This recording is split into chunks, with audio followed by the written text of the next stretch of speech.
My mum was diagnosed with dementia. It started off as it usually does, being a bit forgetful, and then eventually my sister became her full-time carer until it got to the stage where she couldn't really give her the care that she needed on a full-time basis.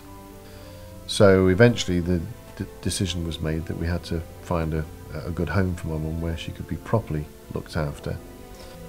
But she was in a good home, she was well cared for, but you did, over what was probably 2 to 3 years, you saw this decline of a person slowly but surely having no short-term memory at all, and long-term memory eventually becoming almost totally focused around music. She could remember the words to some of her favourite songs.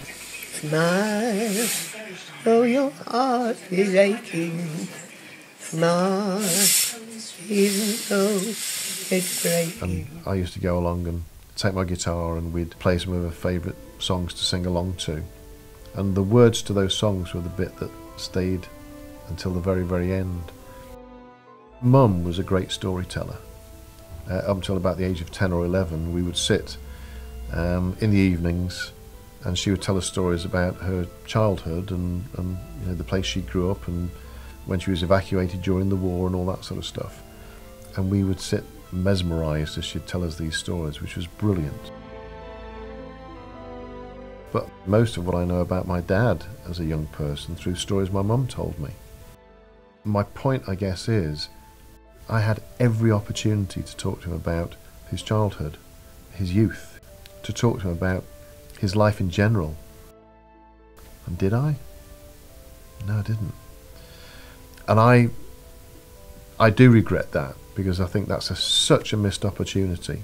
So here I am now, I'm 60 years of age, and I'm reflecting back, and I know nothing about my dad before the age of about 17 or 18. How can that happen? That should never happen again. So many people have said, if only I'd have known about this, if only this had been available. And it is that if I just had one more day with my mum, my dad, my grandparents, to ask some of those questions, to capture some of those memories, what a difference it would make. And this is trying to give people a solution so they've never ever got to say, I was too late.